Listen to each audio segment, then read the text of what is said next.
আসসালামু আলাইকুম প্রিয় শিক্ষার্থীরা, শেফায়েত ট্রেনিং সেন্টারের পক্ষ থেকে তোমাদেরকে শুভেচ্ছা জানাচ্ছি and welcome again this English class for you my dear student. আজকে আমরা রাইট ফর্মস অফ ভার্ব নিয়ে আলোচনা করব, ঠিক আছে? রাইট ফর্মস অফ ভার্ব বিষয়টি কেমন জানি আমাদেরকে, বিশেষ করে তোমরা যারা এসএসসি এবং এসএসসির স্টুডেন্ট রয়েছো, তোমাদের জন্য একটি হট টপিক। এবং বিশেষ করে এই টপিকটা কিন্তু গ্রামার বইতে, আমরা যদি প্রচলিত গ্রামার বইয়ে অনেক রুলস আমাদেরকে এটা আয়ত্ত করতে হয়, তবে আজকের ক্লাসটা কিন্তু টোটালি ডিফারেন্ট হতে যাচ্ছে। এবং আজকের ক্লাসটা আমরা বেসিক টু আমরা ধারাবাহিকভাবে আমরা ক্লাসটি করব, আর টেকনিকের মাধ্যমে আসলে রাইট ফর্ম ভার্বটা আয়ত্ত করার চেষ্টা করব। রুলস পরে আসলে রাইট ফর্মস অফ ভার্ব আসলে আয়ত্ত করা যায় না, অবশ্যই আমরা টেকনিকের মাধ্যমে শিখতে যাচ্ছি। প্রিয় শিক্ষার্থীরা, রাইট ফর্মস অফ ভার্ব করতে হলে আগে আমাদেরকে 6টি ভার্বের সাথে পরিচয় হতে হবে। সো লেটস গেছি প্রথমতে বি1। বি1 হচ্ছে গো, ডু, ইট। এরপরে বি2 কি? এই যে বি1 থেকে জাস্ট গো থেকে ওয়েন্ট, ডু থেকে ডিড, ইট থেকে এইট। এরপরে বি3 কীভাবে বি3 আসে তোমার, যেমন এখানে গো লিখেছি, এটা বি1, এটার বি2 ছিল ওয়েন্ট, আর এটার বি3 হচ্ছে গন। যেমন do, did, done, it, eight, eaten. Exactly before, আমি এখানে বিফোর বলতে ভার্বের সাথে আইএনজি বুঝিয়েছি।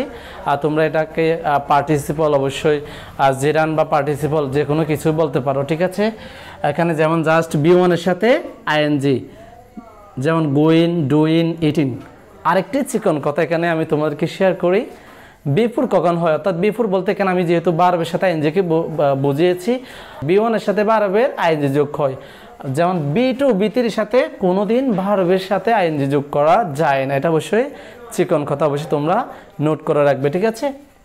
এরপরে এস বা ইএস বা আইএস, ঠিক আছে? যেমন গো, গোস, ডু, ডাস, ইট, ইটস। আরেকটা চিকন কথা আমি তোমাদেরকে এখানে শেয়ার করি, ভার্বের সাথে কখন আমরা এস বা ইএস, আইএস যোগ করতে পারি? যদি ভার্বটা বি1 হয়, অর্থাৎ বি1 এর সাথে এস বা ইএস বা আইএস যোগ করতে পারি। আরেকটি চিকন কথা আমি তোমাদেরকে শেয়ার করি, শুধুমাত্র প্রেজেন্ট ইনডেফিনিট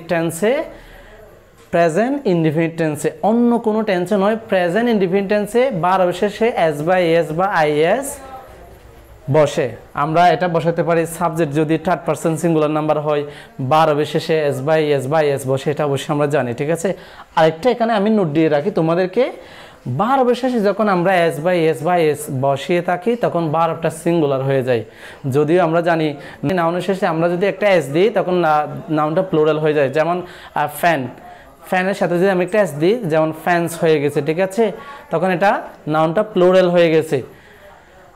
আর আমরা যদি ভার্বের সাথে এস বা ইএস যোগ করি তখন ভার্বটা সিঙ্গুলার হয়ে যায়, ঠিক আছে?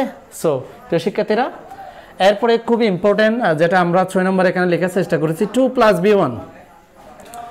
স্যার, এটা প্রিপোজিশনের নিয়ম। প্রিপোজিশনের আমরা জানি, প্রিপোজিশনের পরে একটা মাত্র ভার্ব থাকলে সেটা অবশ্যই ভার্বের সাথে আইএনজি যোগ করতে হবে, কিন্তু টু একটা প্রিপোজিশন, টুর পরে ভার্বটা অবশ্যই তোমাকে B1 লিখতে হবে, যেমন to go, to do, to eat, ঠিক আছে? ওকে,